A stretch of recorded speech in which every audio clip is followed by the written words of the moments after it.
nanya soal update pencekalan Pak Febri. Kan kemarin pakai sprindik Polda dan sekarang udah ada sprindik baru dari Kejaksaan. Apakah nanti sudah diajukan atau masih tetap berlaku yang sprindik?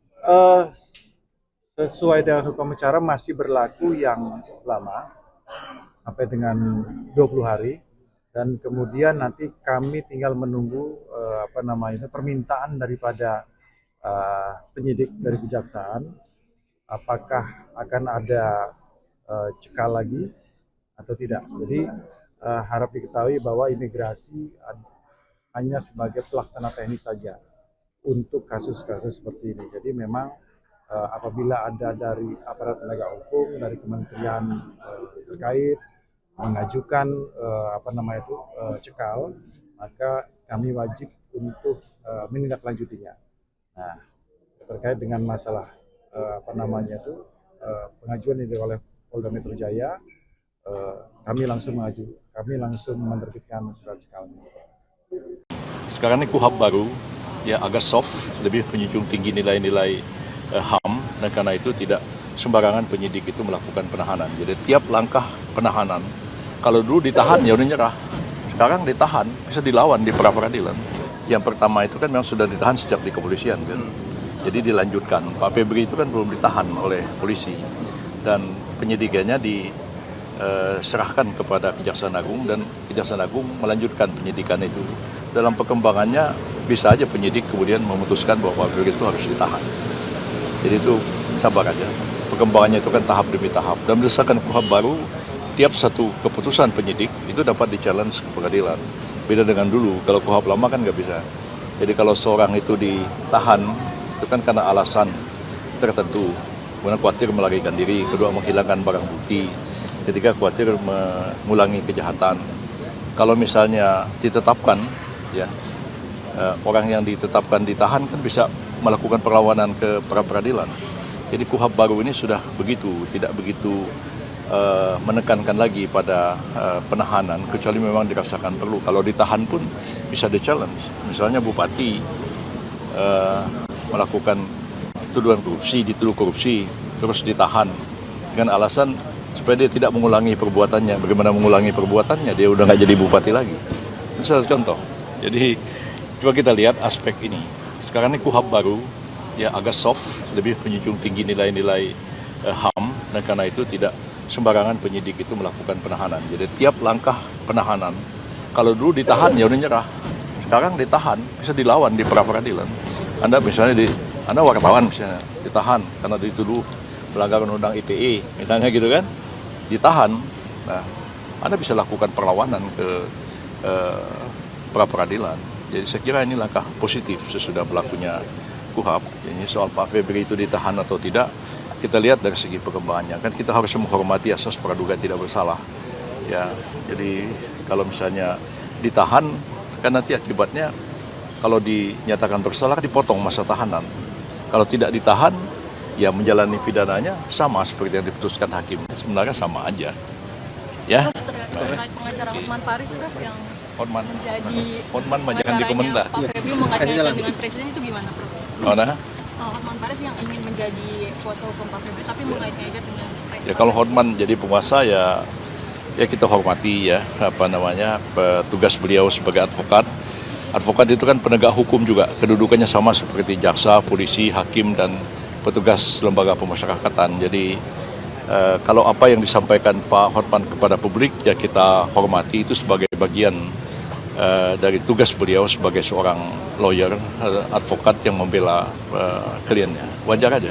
Tapi mengaitkan dengan presiden karena sudah lama menjadi kuasa hukum Pak Prabowo, jadi turun tangan untuk bagaimana pengacara Pak Febri. Kan saya tidak tahu, enggak masalah itu. Ya, kecuali masalah perdata. Kalau perdata misalnya perusahaan A, perusahaan B.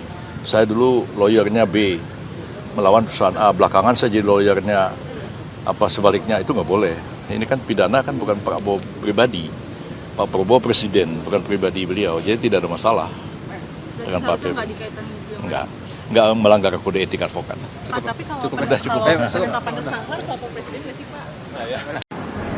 Halo Bapak Presiden Republik Indonesia, halo Bapak Jaksa Agung, halo Bapak Kapolri, Halo Bapak Kapolda Metro Jaya, dengan ini Hotman menyatakan permohonan maaf kalau ada ucapan atau tindakan saya yang kurang berkenan pada waktu konferensi pers, pada waktu setelah selesai pemeriksaan tersangka mantan Jampitsus di Kejaksaan Agung pada tanggal 17 Juli 2026. Ya,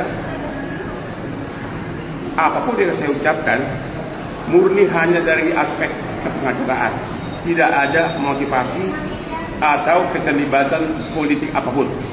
Ya, murni hanya skill sebagai pengacara yang tugasnya adalah berusaha melindungi kliennya secara hukum. Sekali lagi, Bapak Presiden RI, Bapak Jaksa Agung, Bapak Kapolri dan Bapak Kapolda Metro Jaya, sekali lagi Hotman minta maaf. Sekian dan terima kasih. Bayangin orang yang kebanggaannya presiden tiba-tiba dikriminalisasi, bahkan tanpa pamit sama presiden. Saya melihat benar-benar saya merasa miris. Karena apa? Jampitsus itu adalah yang dibanggakan oleh Presiden Prabowo karena dengan dia mendapatkan, negara mendapatkan sebagai Satgas PKH 300 triliun. Kemudian dalam satu tahun. Kemudian pengembalian kerugian negara dapat 130 triliun.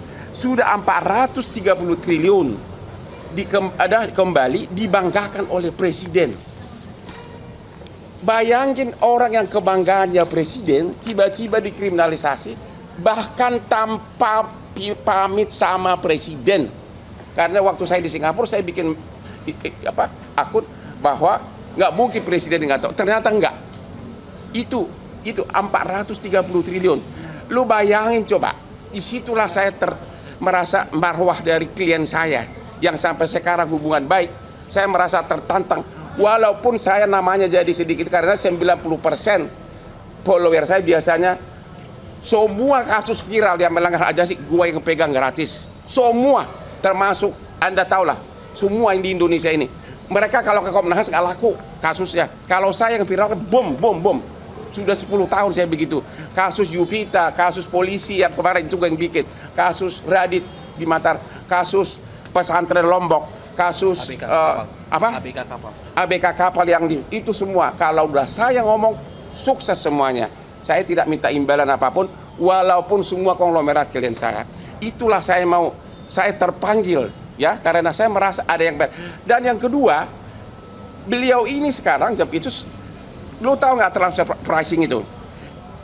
Dalam sejarah kejaksaan di Indonesia sejak zaman Majapahit, termasuk presiden-presiden yang sebelumnya, belum pernah ada kejaksaan, ya, ini aja sudah 430 triliun yang terkumpul uang berupa uang cash masuk ke kas negara.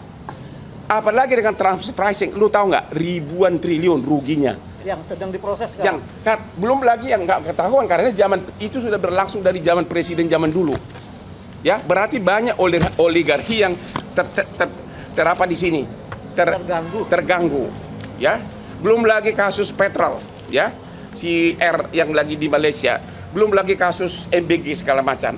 Jadi benar-benar dengan melakukan itu terhadap Jampitsus ini, mantan Jampitsus ini, benar-benar saya melihat kurang penghormatan terhadap Presiden Prabowo. Itulah alasannya saya terpanggil. Saya tidak mengharapkan uang dari Jampitsus ini karena saya tahu tidak mungkin dia bayar saya mahal. Saya bayarannya super mahal di Indonesia. Ya, itulah backgroundnya biar tahu.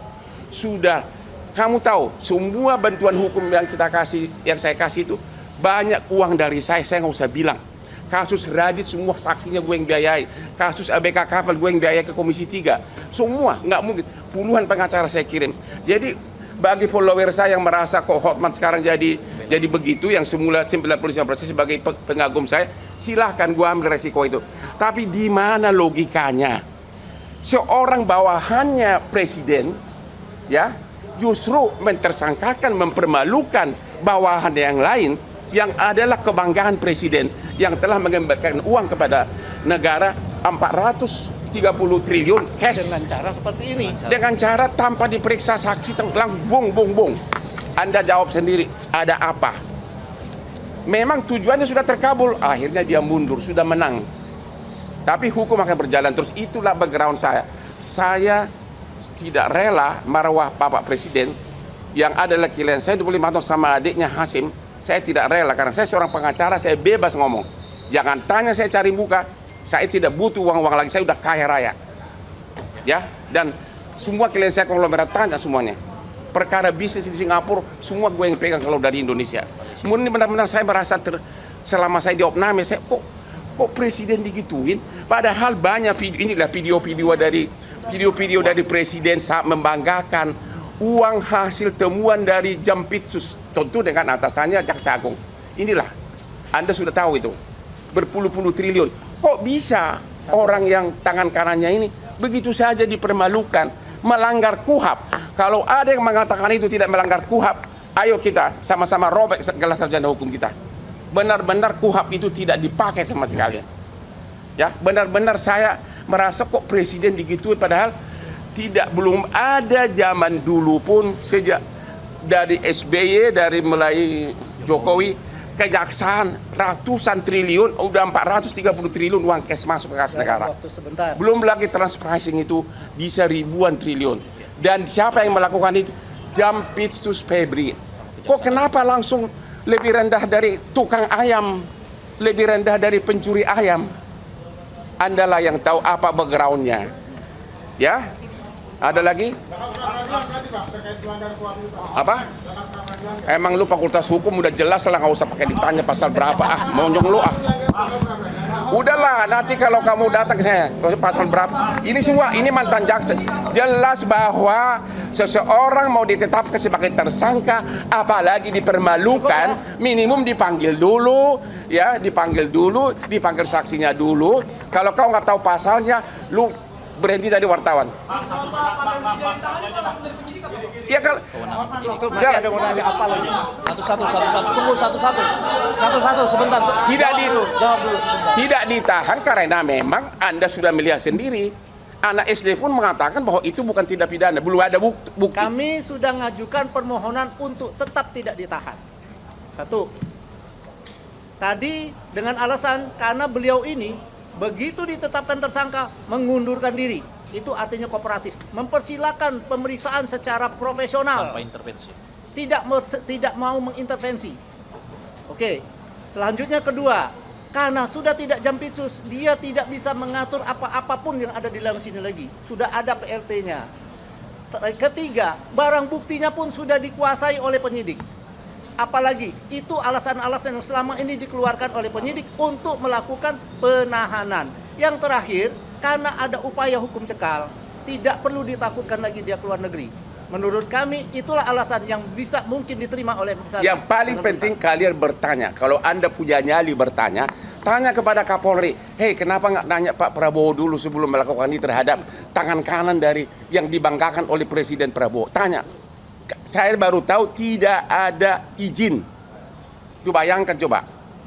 Coba bahan ini fotonya di. Hah? Ada hidden agenda dong berarti ya? Tanya kakekmu, masa tanya gua? Nggak tanya kakekmu lah. Ya udah deh, udah gua nggak tahu.